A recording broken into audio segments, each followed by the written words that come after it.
Hello everyone, I'm Jiayue. Welcome to my channel. Today let's talk about the Dirac-Lagrangian again. In the last video, we are motivated by the Lagrangian of the scalar field, which is Lagrangian of the scalar field, which is a half partial mu phi squared minus m squared phi squared. And we were motivated by the master, and we guess the master for the Dirac spinor should contain the psi bar psi instead of the psi dagger psi, and psi bar equals to psi dagger gamma 0. And this is our master. We guess we have this term, and for the kinetic term, we're also motivated by this.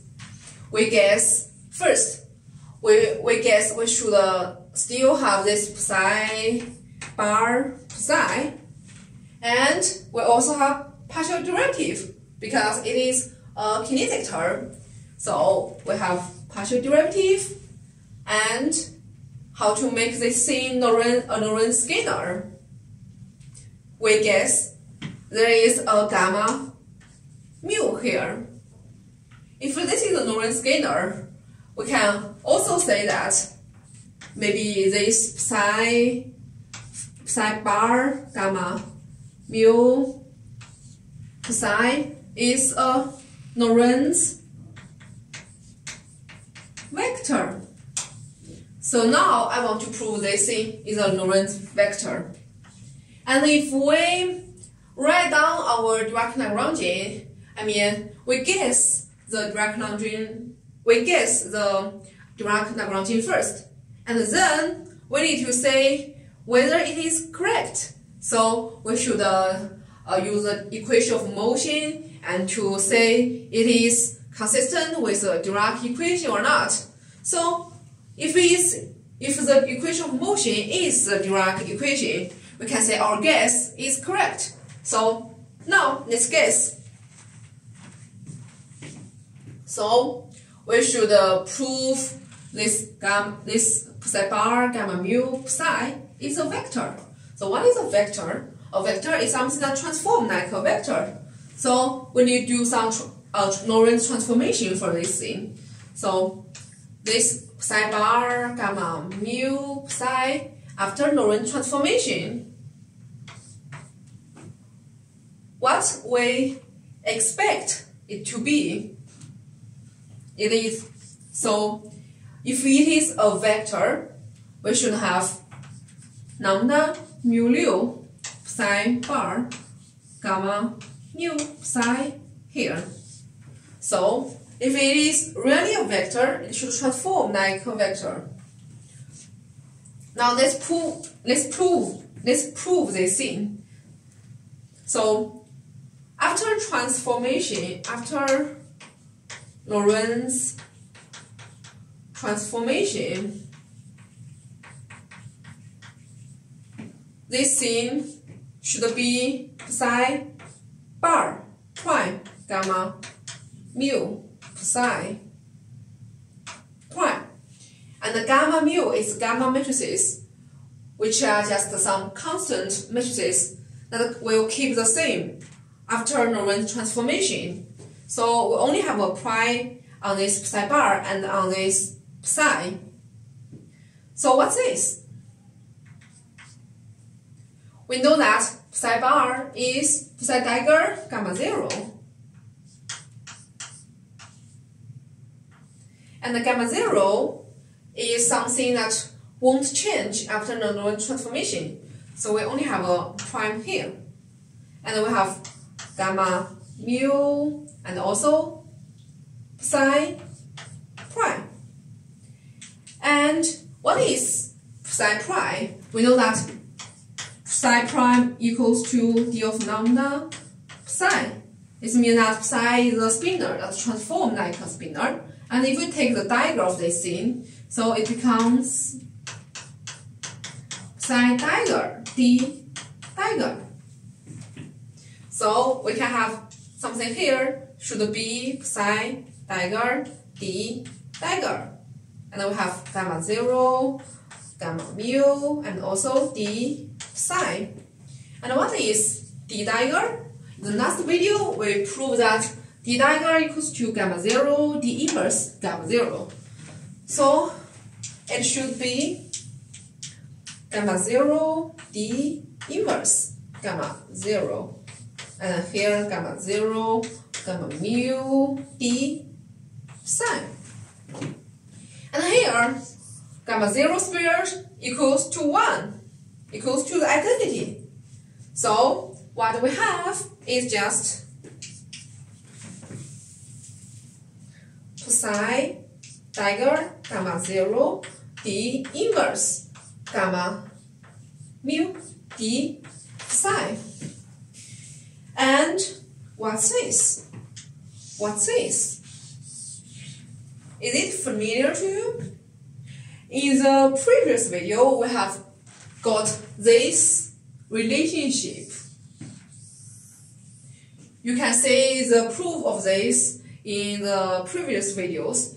And if we multiply by d inverse on the left and multiply by d on the right, we can have something like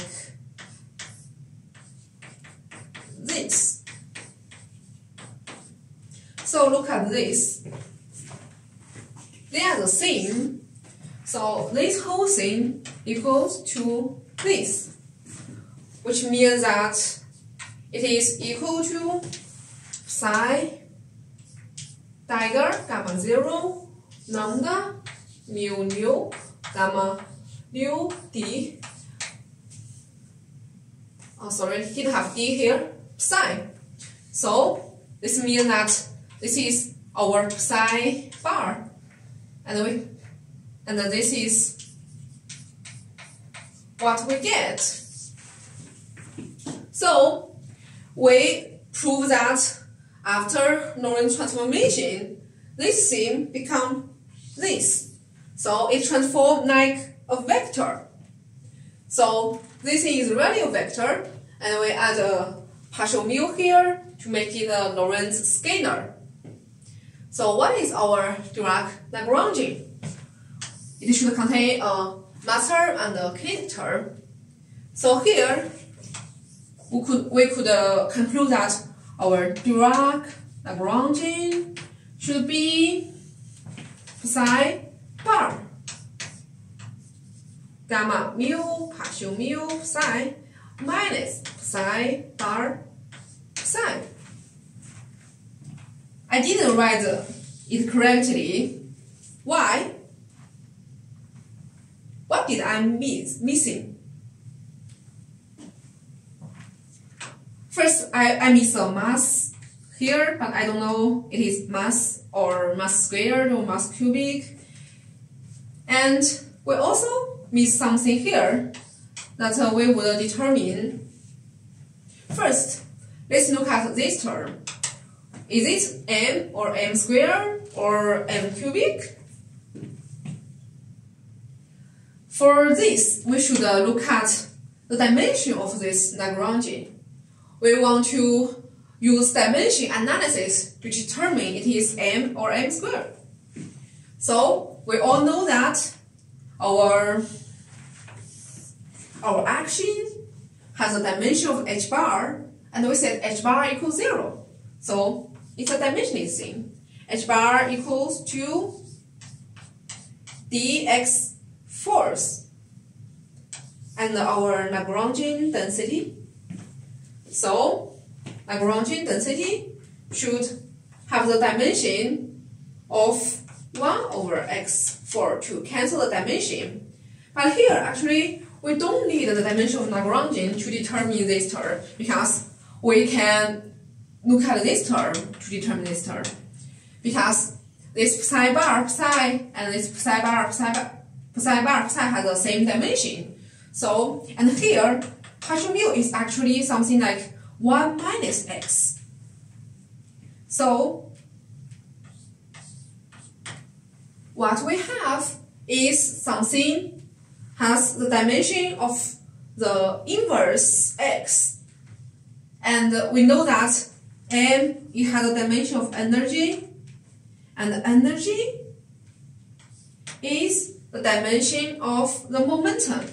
And momentum and the x thing, when you multiply by it, it will get you dimensionless. So it's related to 1 over x. So we only have m here instead of m squared. You can say why it is m squared, because you have two partials here. So here we only have m. And you can also show that this box here should be I. And if you find the equation of motion of this Lagrangian, you can get the Dirac equation. So that's how I get it. So it becomes something like